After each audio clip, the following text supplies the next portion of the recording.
ခုမြင်တွေ့ရတာကတော့ကျွန်တော်တို့ဒီပင်တရားမှာရှိတဲ့လွမ်းတောင်ပေါ့နော်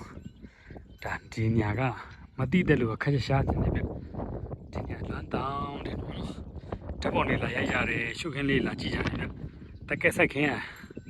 တကယ်လာတဲ့နေရာလေးပါဗျဒီမှာရှင်းဒီမှာတော့လွမ်းတောင်ကိုတက်ကြတယ်ပြီးရင်တက်ပေါ်ရိုက်ကြတယ်ပေါ့နော်အဲဒီမှာရှုခင်းကြည့်ပါလာလိုက်တာဗျနော်များသောအားဖြင့်ကျွန်တော်တို့ကလောပင်တရားရွာငံလာလေပြီးဆိုလို့ရှိရင်ဒီနေရာကိုမဖြစ်မနေလာလေကြတယ်ဗျ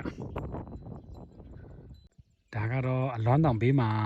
ရွာလေးပေါ့နော်ဒါကျွန်တော်ဒီဘုရားတောင်ကုန်းပေါ်ကနေရိုက်ပြီးနေတာပဲဖြစ်ပါတယ်ရွာလေးနဲ့တောင်ကုန်းလေးနဲ့တကယ့်ကိုချစ်စရာလေးဗျပတ်ပတ်လည်မတောင်လေးတွေဝိုင်းထားတဲ့ရွာလေးပေါ့နော်ပြီးတော့သူကတဲတောင်လေးနဲ့ဆိုတော့လေအရန်ตายရတယ်ရွာလေးကကြည်ပါအောင်ဗျရမ်းမိုက်တယ်ဗျာဒီလိုအေးချင်းချမ်းနေခြင်းတဲ့လူတွေတော့ကဒီလိုနေရာဆိုရင်ဆိုလို့ရှိရင်ဒါတင့်တော်တာပေါ့နော်ပြီးမှဆိုလို့ရှိရင်ဒီဘက်ဘေးမှာစာတင်ကျောင်းလေးရှိပါတယ်ကျွန်တော်တို့ဒါလမ်းမဘေးမှာပဲပြောလို့ရပါတယ်ဗျဒါကျွန်တော်တို့ဒီဒါဟုတ်ပါပေါ့နော်ကျွန်တော်တို့ဒီပင်းတရားကနေရွာငံကိုဖြတ်ဆင်းတဲ့လမ်းပေါ့နော်အဲလမ်းဘေးမှာပဲတည်ရှိပါတယ်အကယ်၍အလွမ်းတောင်ကဆိုလို့ရှိရင်ဒါဟိုလမ်းကနေဒီလမ်းလျှောက်လိုက်9မိနစ်လောက်ဆိုရောက်ပါပြီဗျကဲတကယ်ကိုတာယာတဲ့ရွာလေးပဲဖြစ်ပါတယ်ခင်ဗျအေးချင်းချမ်းလေးနဲ့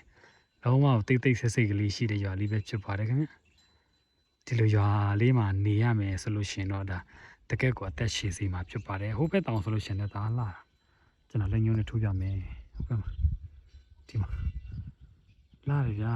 ဒီနာဘယ်နာကြည့်ကြည့်တကယ်ကိုလာတဲ့နေရာလေးပဲဖြစ်ပါတယ်အဲဒါကြောင့်မလို့အလွမ်းတောင်ကမတိတဲ့လူမရှိတဲ့တော့ပေါ့နော်ဒါလည်းမဆမ်းပါဘူးတကယ်ကိုလာတဲ့နေရာဖြစ်နေတဲ့ကြောင့်မို့နော်စက်ကင်းလေးဆိုကြအောင်ဒါနောက်2လလောက်ဆိုလို့ရှိရင်ဒါစက်ကင်း